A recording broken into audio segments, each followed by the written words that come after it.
Al-Baqarah, verse number 170 onward. أعوذ بالله من الشيطان الرجيم بسم الله الرحمن الرحيم وإذا قيل لهم اتبعوا ما أنزل الله قالوا بل نتبع ما ألفينا عليه آباءنا أولو كان آباؤهم لا يعقلون شيئا ولا يهتدون. When it is said to them, follow what Allah has revealed, they say, nay, we shall follow the way of our fathers.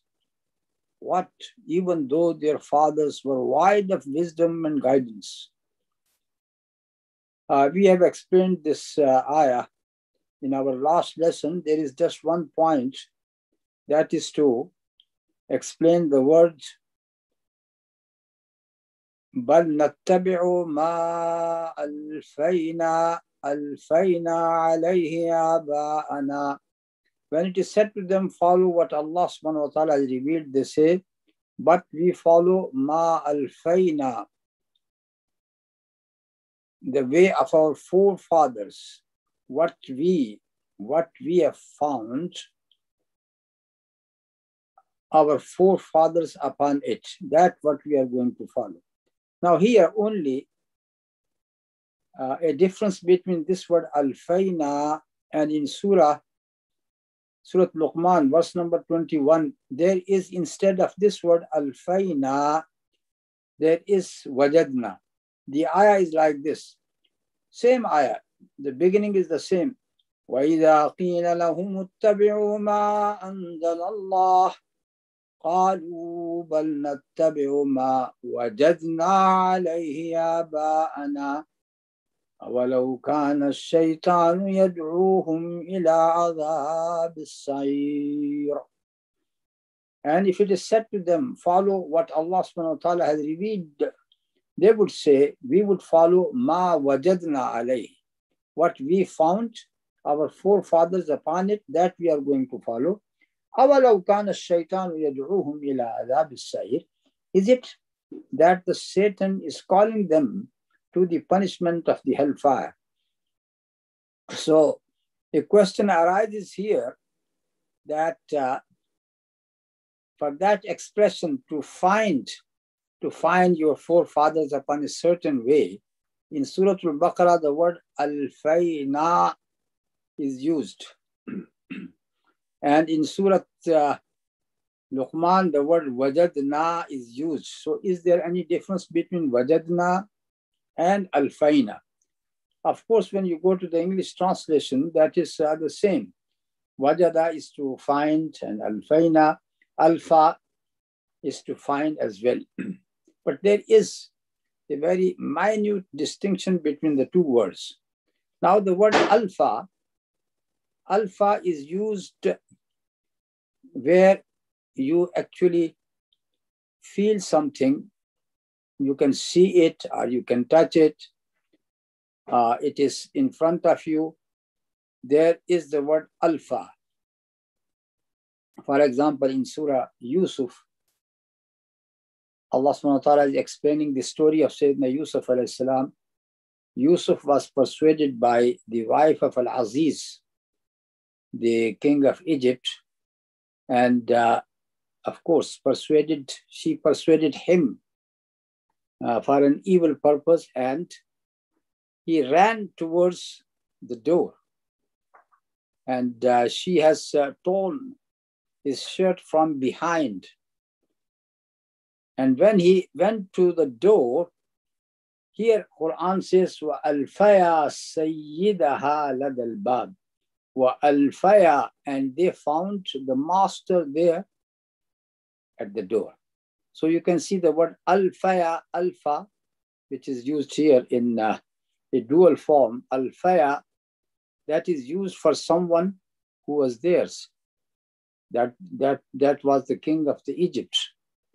So the word alfa is used for something which could be felt, mahsus. On the other hand, the word wajada could be used for both.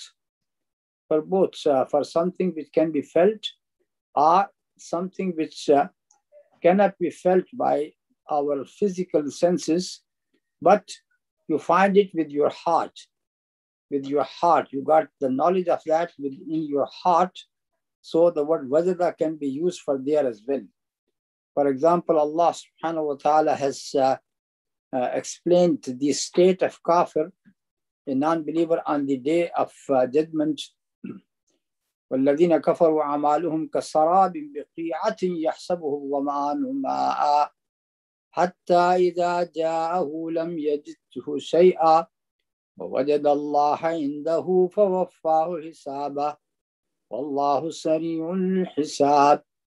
The person, a non-believer, he thinks that he has done so many good actions, but they are just like a mirage. A mirage, you see some water on the surface of the earth in a desert, and when you reach there is nothing. So here it says that their actions are just like a mirage. When he reaches the place where he found that water, there was nothing. وَوَجَدَ اللَّهَ عِنْدَهُ, and he found Allah there. فَوَفَّاهُ حِسَابَهُ, and Allah subhanahu wa ta'ala has fulfilled the accounts with him there. So here, وَوَجَدَ اللَّهَ عِنْدَهُ, وَوَجَدَ اللَّهَ عِنْدَهُ. So that wajada, the word wajada, this is nothing, there is nothing like feeling or seeing Allah subhanahu wa ta'ala. It means that is the knowledge which you got at that time. You realize that all your actions are rendered null and void. So that is the very minute difference between the word wajada and alfa. Now come to 171. The next verse. وَمَثَلُ الَّذِينَ كَفَرُوا كَمَثَلِ الَّذِي يَنْعِقُ بِمَا لَا يَسْمَعُ إِلَّا دُعَاءً وَنِدَاءً صُمٌّ بُكْمٌ عُمْيٌ فَهُمْ لَا يَعْقِلُونَ. The parable of those who reject faith is as if one were to shout like a goat herd to things that listen to nothing but calls and cries, deaf, dumb, and blind. They are void of wisdom.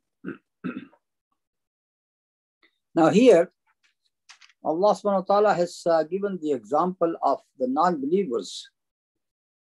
These non-believers who invoke the names of their deities, their gods, and they are actually, sometimes they are just idols, statues. Their example is just like a shepherd. كَمَثَلِ الَّذِي يَنْعِقُ بِمَا لَا يَسْمَعُ إِلَّا دُعَاءً وَنِدَاءً. The shepherd, when he's shouting to his sheep and goats. Now these sheep and goats, do they understand what he is saying? No, they don't understand. For them, there is nothing, just like some voices coming. And these voices are explained here. Illa du'a'an wa nida'a. It is just like du'a. Du'a is from da'a. Da'a means to call. It is just like someone is calling. And nida'a is shouting.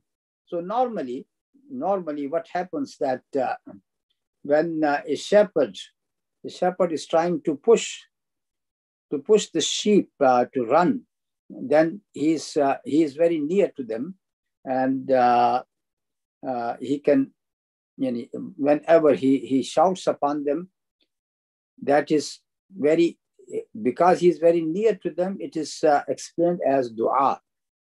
And if they are far away, then he's going to shout louder to get them back, to come to the shepherd himself. And that is the word nida. So we can say that as far as kuffar are concerned, their invoking of their God is just like this example. in this example, the goats are not understanding what he's saying, just his shouting, whether it is in the form of dua, which is just someone calling, or nida, someone shouting with a louder voice. Summun bukmun umyun fahum la yaqilun. And then, of course, these animals are deaf, dumb, and blind. Fahum la yaqilun, blind from seeing what is the truth, or what does the shepherd want from them. Fahum la yaqilun, they are void of wisdom. So here, fahum la yaqilun. Someone can ask this question, that why this word yaqilun, which is a plural of aqala yaqilu yaqilun, it is used for normally for human beings who got aqal. Fahum la yaqilun, they got no aqal, no wisdom. Why it is used for the animals here? The answer is because this is a parable. In this parable, the idols of the non-believers, they are just given the example of these sheep and goat. So because the kuffar people, the non-believers, they think that their idols can understand, they got wisdom, they got aql. So this is why Allah subhanahu wa ta'ala has mentioned this word here, fahum la yaqilun. They think that they got aql. No, fahum la yaqilun, they got no aql at all. No aql and no wisdom at all. And then by saying that they are summun bukmun umyun, summun, they are deaf. They don't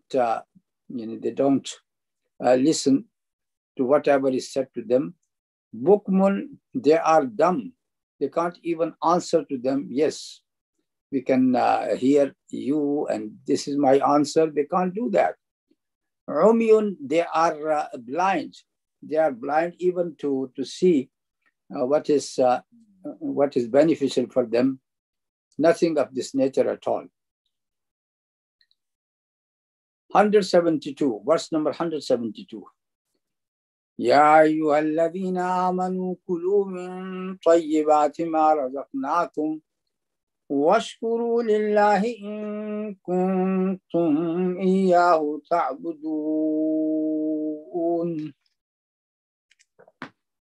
O ye who believe, eat of the good things that we have provided for you and be grateful to Allah. It is Him ye worship.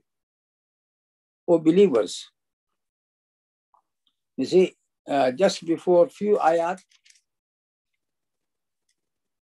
ayah number 168, the address was Ya ayyuhan nas kulu mimma fil ardi halalan tayyiba. O mankind, eat out of what is in the earth, halalan tayyiba, which is halal and which is good. وَلَا تَتَّبِعُوا خُطُوَاتِ الشَّيْطَانِ إِنَّهُ لَكُمْ عَدُوٌّ مُبِينٌ. Don't follow the steps of Satan. Indeed, he is an enemy to you, an avowed enemy. So there was this address about Ya ayyuhan nas, O mankind. So everything in the earth, that is for all. And here specifically, the address is made to the believers. Ya ayyuhal ladhina amanu, O believers, kulu min tayyibati ma razaqnakum. Eat out of what is tayyibat. What is tayyibat? Out of all those things which we have provided you. Of course, Allah subhanahu wa ta'ala, when He sent us to this earth, that is for a purpose, a test and a trial. A test and a trial. If we pass that test and trial, we will deserve that Jannah, the paradise which He has provided for us. So, the part of that test is that whatever is on the earth, that is halal for you. But with one condition, it should be tayyibat. It should be things which we have already said, that they should be good for you, for your health, for your mental health. They should not be rotten. They should not be dangerous. are injurious to your health at all. And if that is the case, then they will become halal for you. So what is needed, that is at-tayyibat. And this tayyibat in Surah Al-Ma'idah, where Allah subhanahu wa ta'ala has mentioned very clearly all those things which are forbidden. Al-yawma uhilla lakum at-tayyibat. Today all tayyibat are made halal for you. So that is the main conditions for halal, that it should be among tayyibat, not among al-khabisat. Khabisat is the opposite of tayyibat. Washkuru lillahi in kuntum iyyahu ta'budun. And be thankful to Allah subhanahu wa ta'ala if you worship Him alone. So here Allah subhanahu wa ta'ala also negated for the believers all such haram things which were declared halal by mushrikeen, by the polytheists of Makkah or Arabia, because for them there was their own understanding of the things which are halal and haram. They have declared few of the animals as taboo. They don't eat their flesh at all, because they thought that these animals are devout to some of their idols. So that was the wrong case. And this is why Allah subhanahu wa ta'ala has to explain to the believers that the right of declaring what is halal and haram is in my hand, not in the hands of the human beings. So what are haram things? That is the next verse, 173. إنما حرم عليكم الميتة والدم ولحم الخنزير وما أهل به لغير الله ومن اضطر غير باغ ولا عاد فلا إثم عليه إن الله غفور رحيم.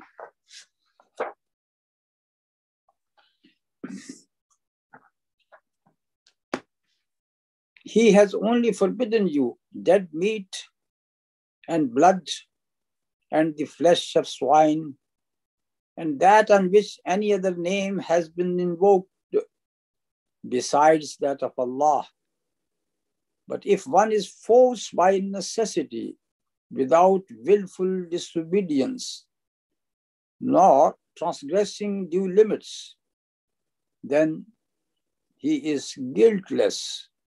For Allah is oft forgiving, most merciful. So that is the ayah which explains what is halal and haram. We can see that here only 4 things are mentioned. And in Surah Al-Ma'idah, even if there is an addition, but this addition is a further explanation of the very same verse which we are reading now. What are these 4 things? The first is the dead meat, al-mayta. Al-mayta. So the word al-mayta, that is specially for the animals, because if it is mayt, just mayt, afaman kana maytan, that is used for human being as well. But if this ta is added, then it is only specifically for the dead among the animals. So innama harrama alaykum al-maytata. The word innama also to make something specific. Allah subhanahu wa ta'ala has forbidden upon you these 4 things. The first thing is al-mayta, the dead flesh, because in the dead flesh, as we know that, if it is not done in a proper slaughtering way, then of course there are germs which is going to spoil that meat completely, and it will become injurious to the health of the people. So the main concern is what is healthy for you, the healthy food, the good food.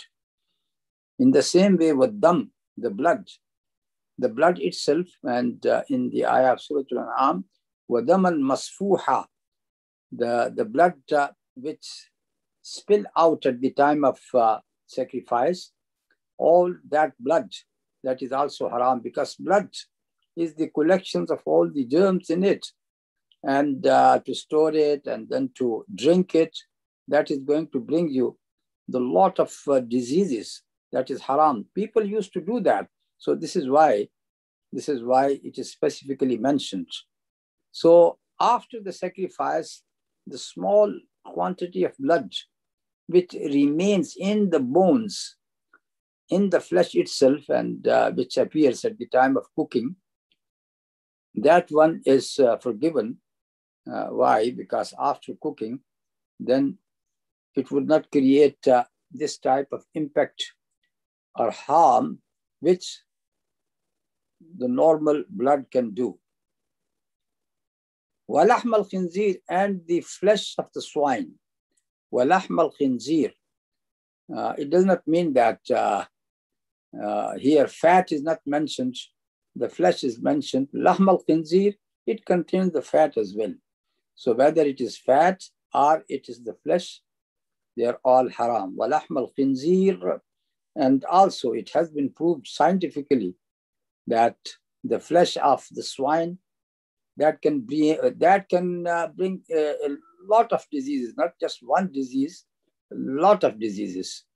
And this is a subject matter which is more,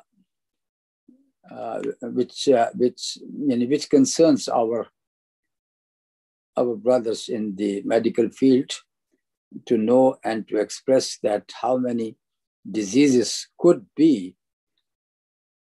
happen by eating the flesh of the swine. وَمَا أُهِلَّ بِهِ لِغَيْرِ اللَّهِ, and all such animals on which the name of other than Allah is invoked. وَمَا أُهِلَّ بِهِ لِغَيْرِ اللَّهِ. So the word uhilla, normally it is used for shouting something in a louder way. So this is how when a child is born and you can hear his cries. So these cries, normally the word istahalla is used at that time. Istahalla. وَمَا أُهِلَّ بِهِ لِغَيْرِ اللَّهِ. So here it is very clear the word uhilla is to name something or to shout something. And here, if a name of other than Allah has been shouted upon an animal at the time of slaughtering, that becomes haram as well. And this is a very important condition. Why an animal which is slaughtered and all the blood has been spilled out, still you say that it is haram because the name of Allah subhanahu wa ta'ala is not mentioned. This is a matter of aqeedah here. The matter of aqeedah. We believe that Allah subhanahu wa ta'ala, He is the creator, and we have to obey Him. And we can't legalize something which is not legalized by Him. We can't declare something halal if it is declared haram by Him. So we can say that killing someone, that is a crime, a big crime. Even killing the animal, that is not good. You are spilling the blood of the animal. Here comes this guidance from Allah subhanahu wa ta'ala, because Allah subhanahu wa ta'ala is the creator. So if He allows you something, then you can do that. So you can see that, you can say that there is a key here. Without that key, you can't open that lock. You can't sacrifice an animal except with admitting the authority of Allah subhanahu wa ta'ala. So once you say Bismillah, Allahu Akbar, it means that you have accepted the authority of Allah, and this is why you are killing that animal. Then it becomes halal. On the other hand, if you say in the name of Messiah, for example, in the name of such and such person, example, you are committing a great sin. You got these these deities which have been declared as deities, they did not give you any authority at all. They did not create these animals to give that authority. They are not legalized to give you any authority at all. The authority remains with Allah subhanahu wa ta'ala. So we have to admit that authority, and with that authority, it becomes right for you to sacrifice, because Allah subhanahu wa ta'ala has created these animals for you. They become your food. And we have explained this fact many times, that every lower species is serving the higher species. The grass on the ground is saying to the animals, come, graze us, eat us, we are for you. And these animals, after eating that grass, they become fabulous and fat. And they are saying to the human beings, come, we are your food.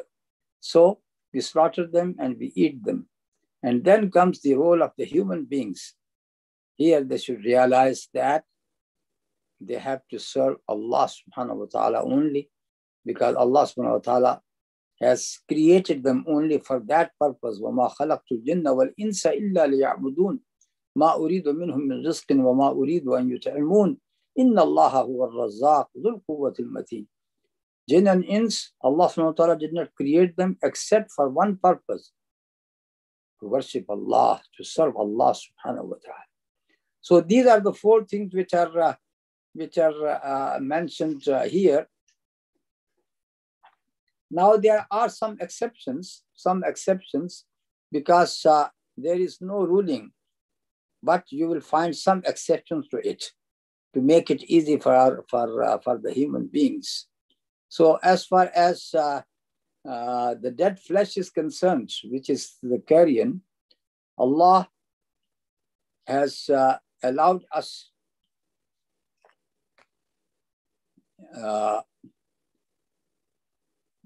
all the creatures of the sea, all the food of the sea, which is of course the fish, which is allowed for us. And in the same way, the locust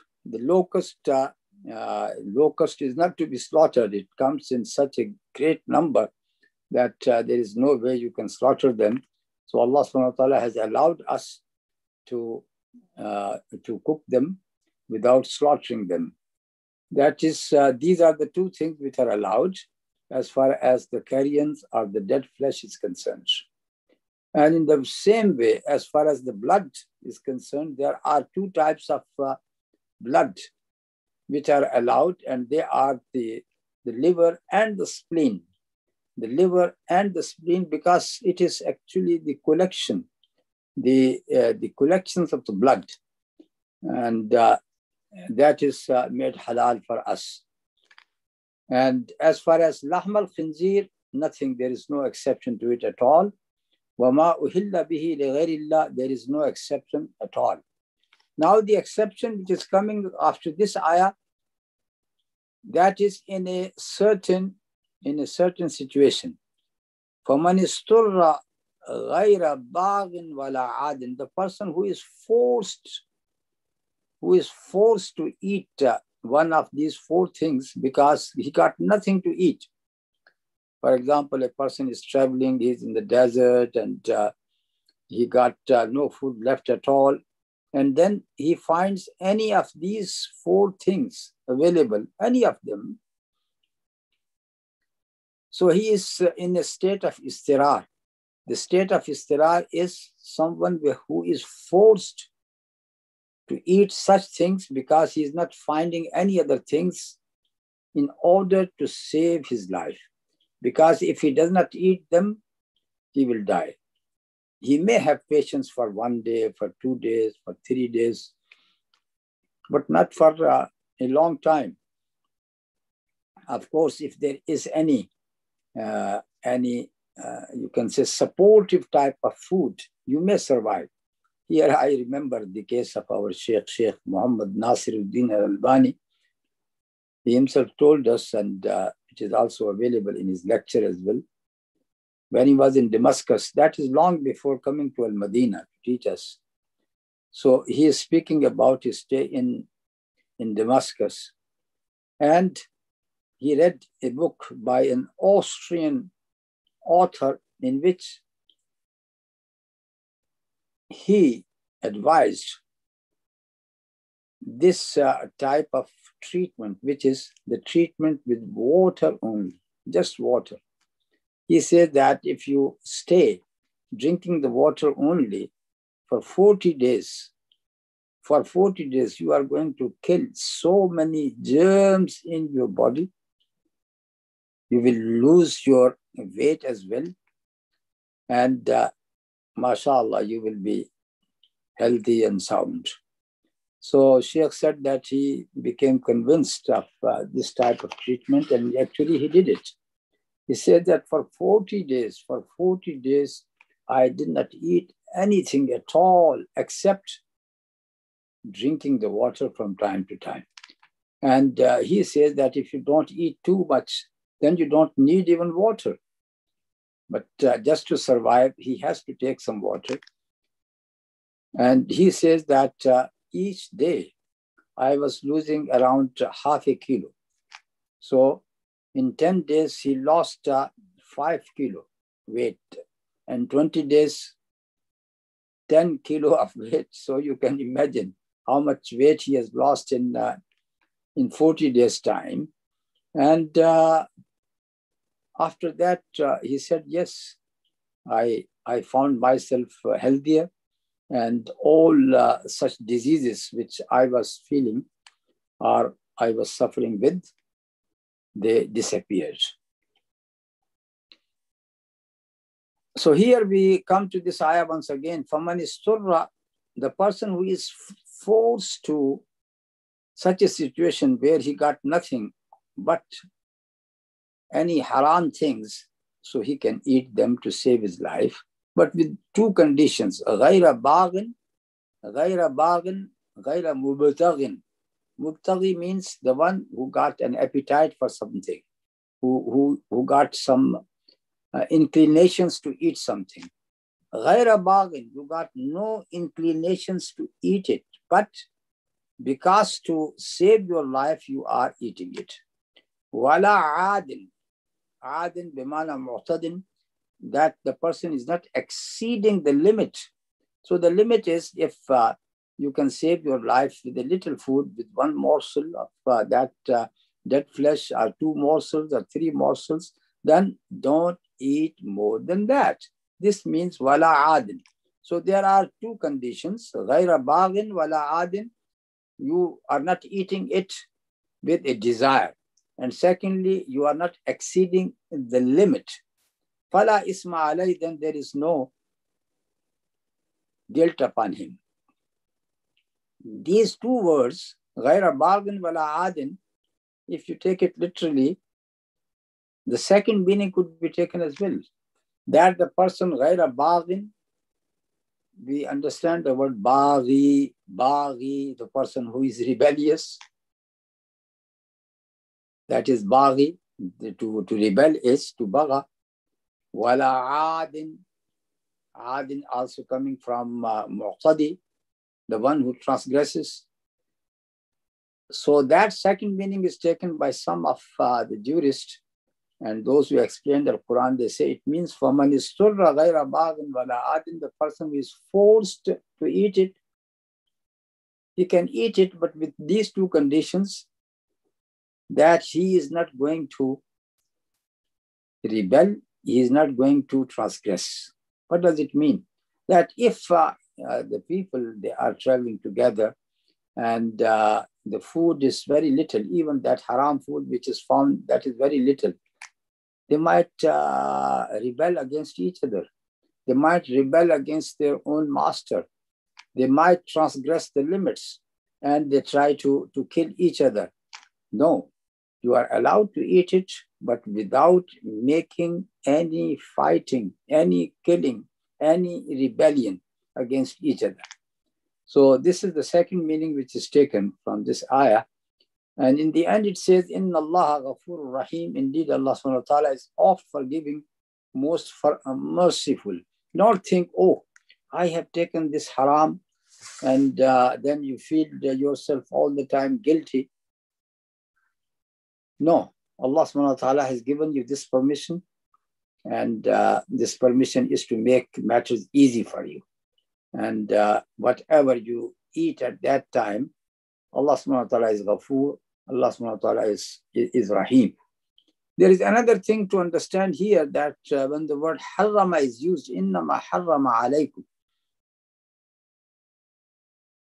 by the text or the context, you understand that what type of thing is haram here.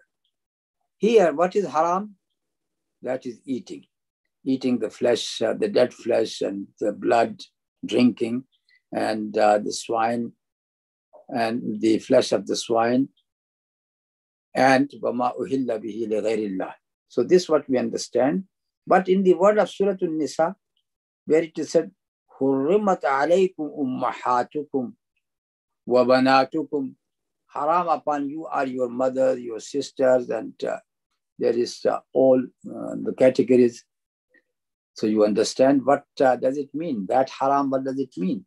There it means that these women are haram upon you for the purpose of the marriage.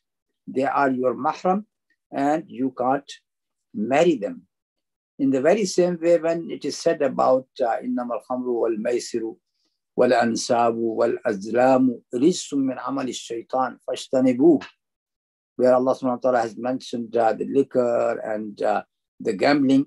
And in the end it says, فَاجْتَنِبُوهُ, keep away from it. Ijtinab, keep away from it. So the keep away from it, al-ijtinab, what does it mean here? It means here not to, as far as liquor is concerned, not to drink it. As far as gambling is concerned, not to play with it.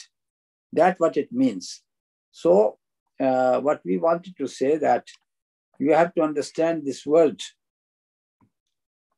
hurrima according to the context itself.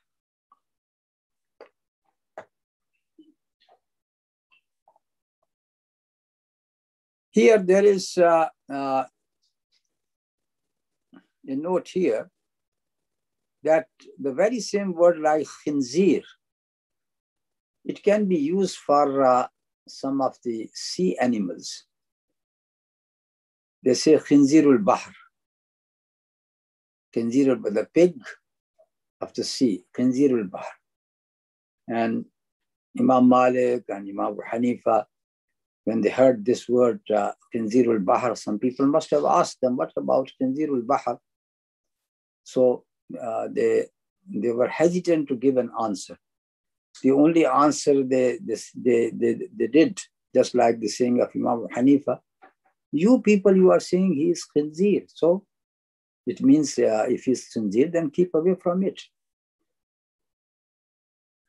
But we should understand here that these are the names which are given to the sea animals because of a resemblance in shape and form, because of the resemblance of the very same animals on the land. So this is why they say farasul bahr, the horse of the sea. They say kalbul bahr, which is the dog of the sea.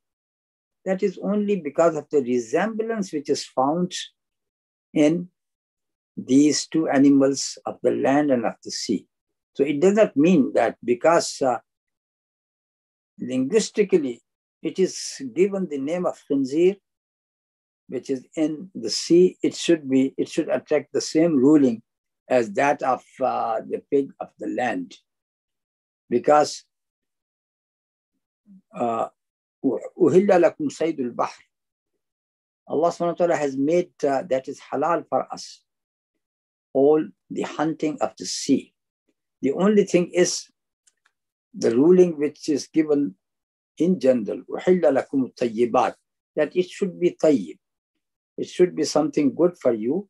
It should not be injurious. So this is why some of the animals which may have some poison in it, like the snakes, or some which is known to be injurious to our health, then we have to avoid it. So this is this ayah. Now we move to the next ayah, which is 174. Anyhow, we have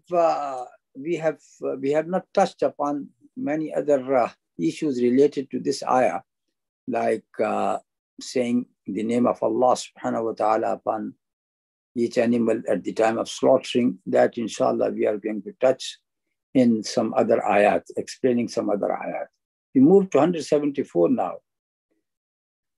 إن الذين يكتمون ما أنزل الله من الكتاب ويشترون به ثمنا قليلا أولئك ما يأكلون في بطونهم إلا النار ولا يكلمهم الله يوم القيامة ولا يزكيهم ولهم عذاب أليم.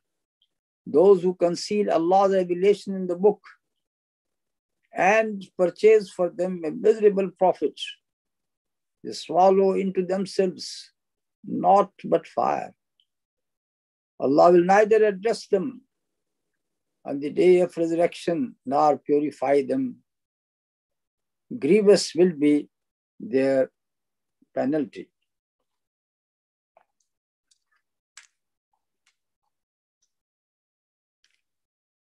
Those people who hide what Allah subhanahu wa ta'ala has revealed out of the book, who are mentioned here. Of course, that is the case of the Jews.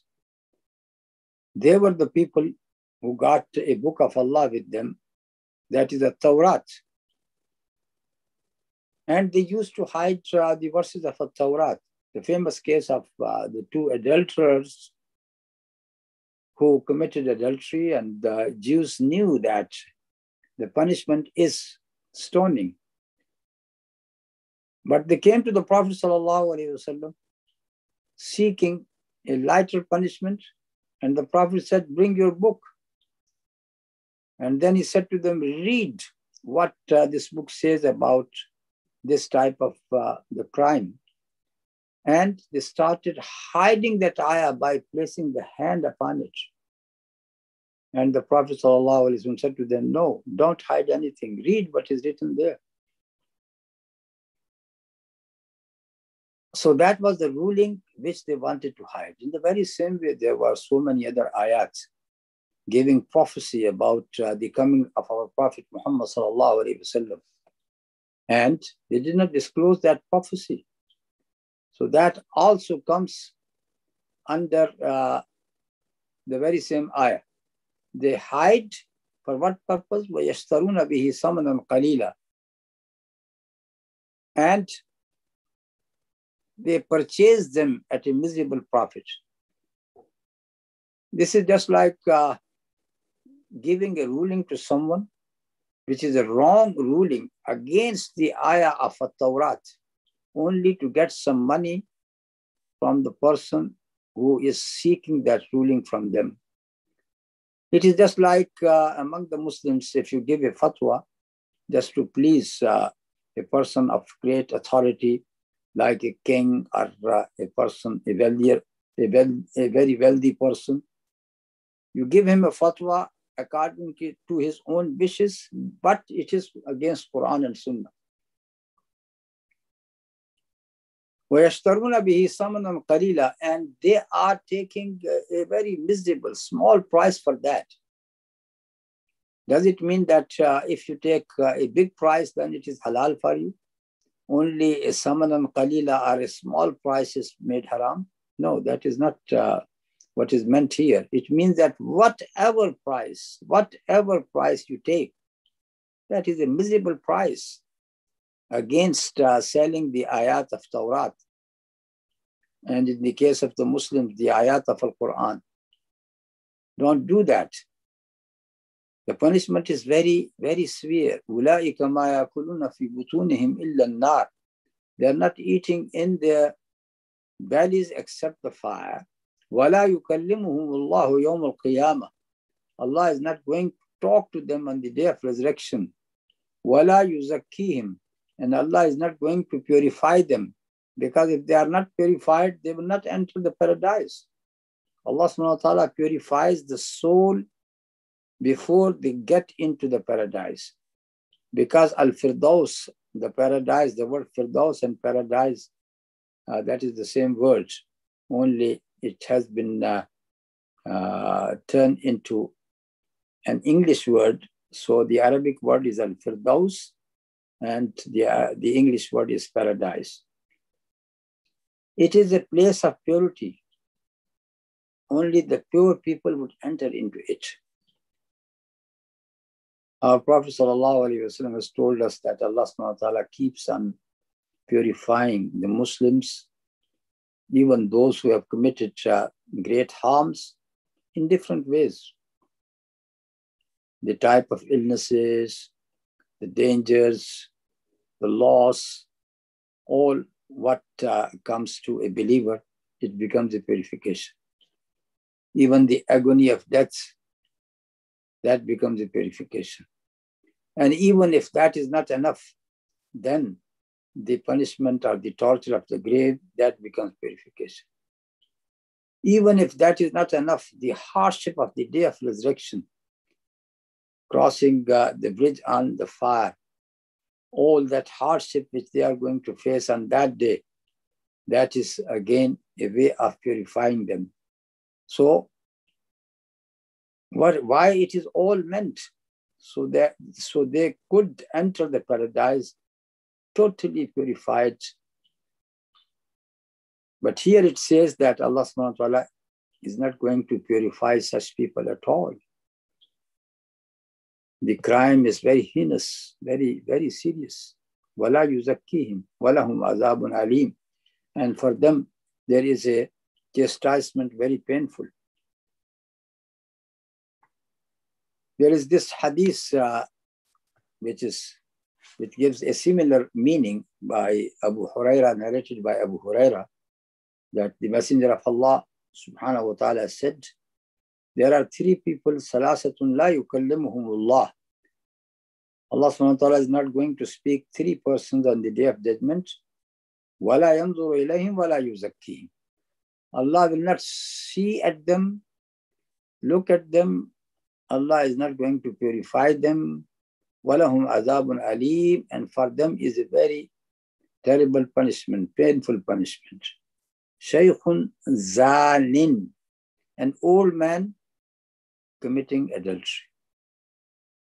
Why especially an old person?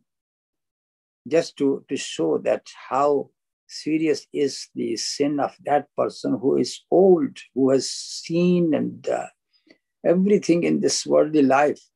Still, he is after such a sin, such an abhorrent sin. Shaykhun zanin, malikun kadhab, and a king who keeps on lying. And you are in such a place of authority, there is no need for you to lie because you are the highest authority in the land. So why you are going to justify your actions by speaking lies to the people? And the third, a'ilun mustakbir, a person who got not enough sources. A'il means a person with meager sources, a poor person. He is poor, but still mustakbirun. He is very arrogant as well, because arrogance is not a good thing at all. All right, if a person is very rich, a person got a big authority, and he becomes arrogant, people could understand from where this arrogance is coming. But what about this person who got nothing with him? He is a pauper. He is a poor person, but still he is showing arrogance to the people.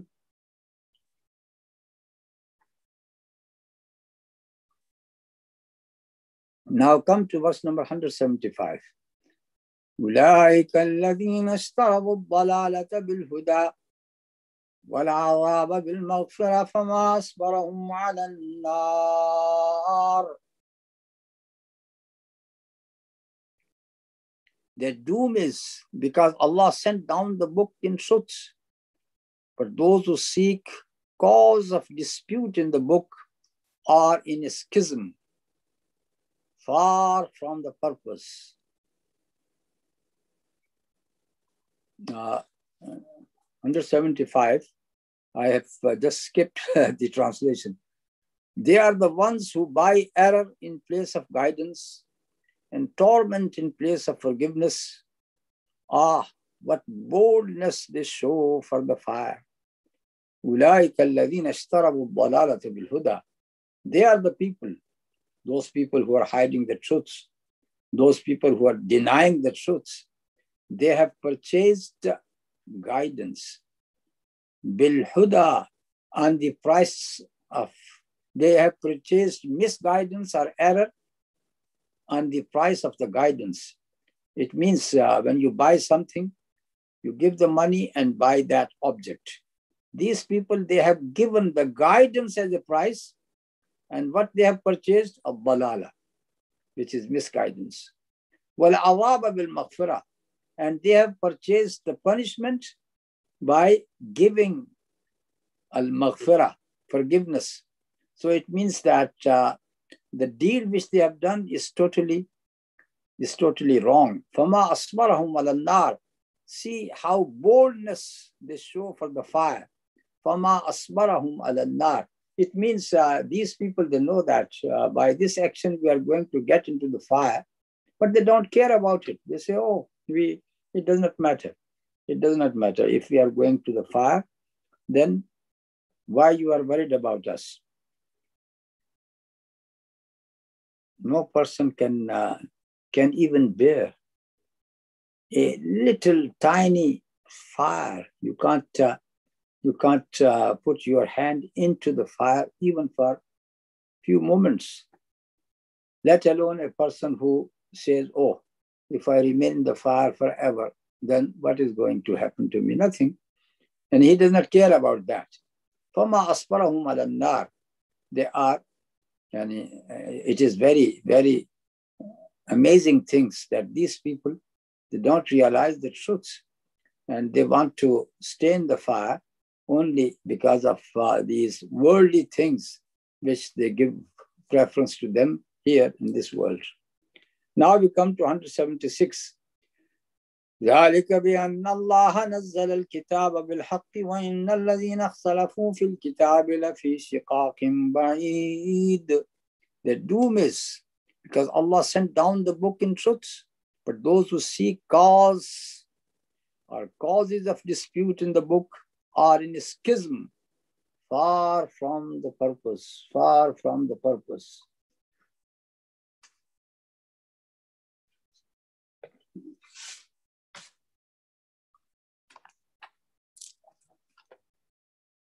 ذلك بأن الله نزل الكتاب بالحق. This is why, because Allah subhanahu wa ta'ala has revealed the book with the truth. وَإِنَّ الَّذِينَ اخْتَلَفُوا فِي الْكِتَابِ لَفِي شِقَاقٍ بَعِيدٍ. And those people who got dispute about the book, they are in a great schism.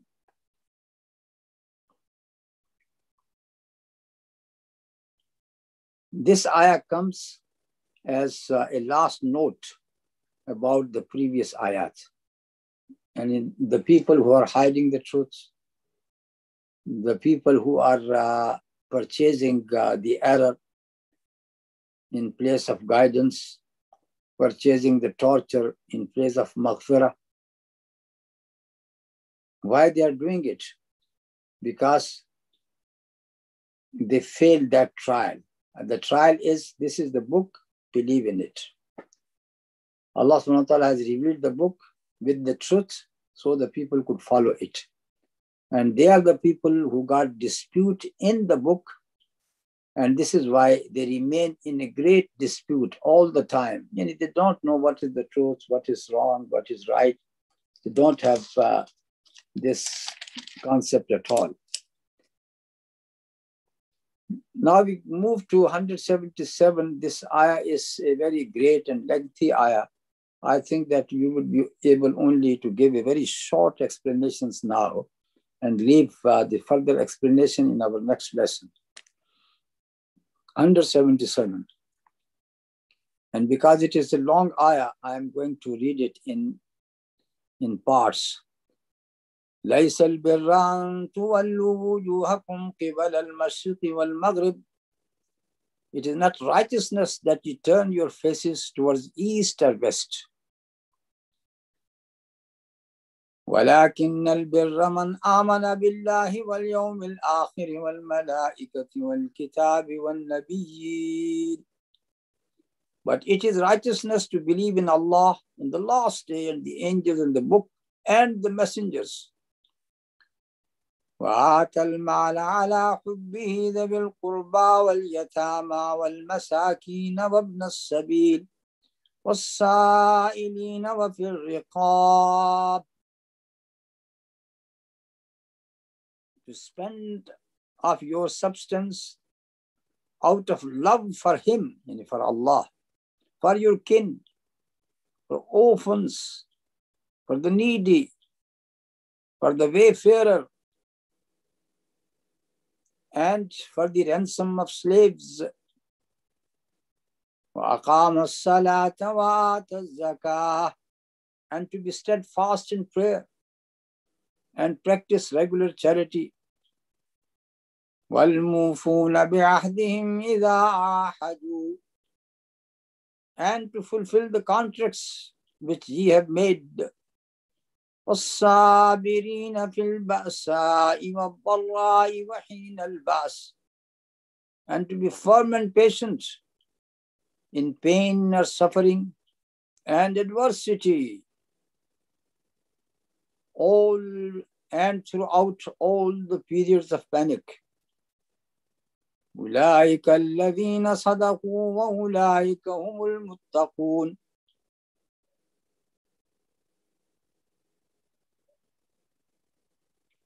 Such are the people who are the people of the truth, and such are the people who are muttaqeen, God-fearing. So this ayah, that is a great ayah which explains what is the real righteousness.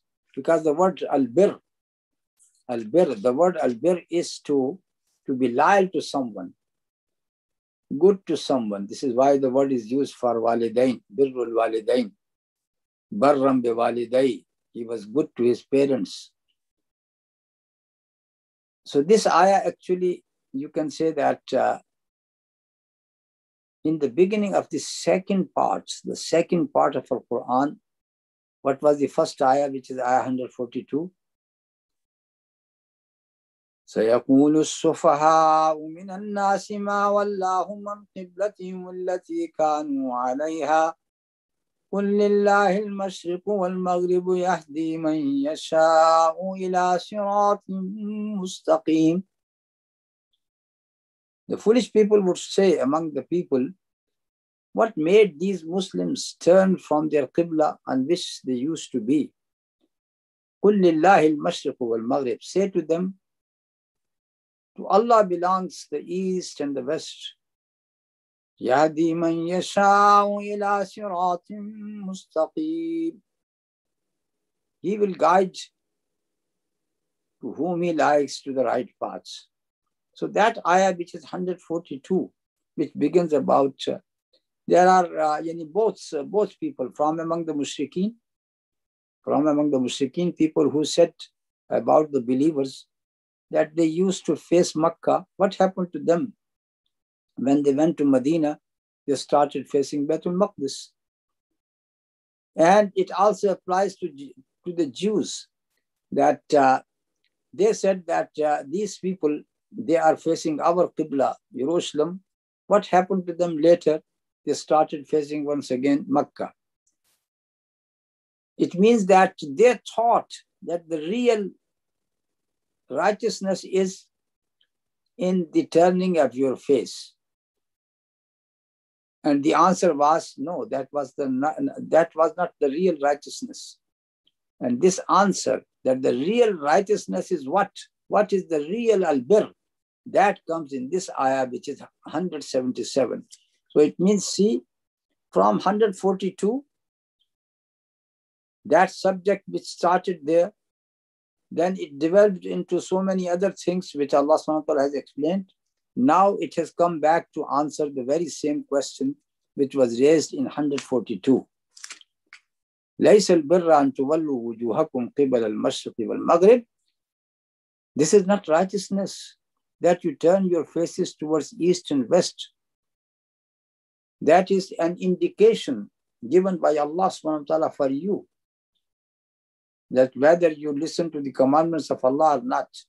So the turning towards east and west, they are all directions only. But the real righteousness is, which is explained in this ayah, from the saying, وَلَكِنَّ الْبِرَّ مَنْ آمَنَ بِاللَّهِ وَالْيَوْمِ الْآخِرِ, and that we leave to our next lesson to explain. وَصَلَّى اللَّهُ تَعَالَى عَلَى نَبِيِّنَا مُحَمَّدٍ وَعَلَى آلِهِ وَصَحْبِهِ أَجْمَعِينَ. Assalamu alaikum wa rahmatullahi wa barakatuh. We would inshallah continue with our Saturday lesson during Ramadan as well. And Ramadan is the month of Al-Quran. So the best thing is to explain Al-Quran. And inshallah, that would be our next lesson of this ayah, Ayatul Bir. Jazakumullahu khairan. Assalamu alaikum wa rahmatullahi wa barakatuh.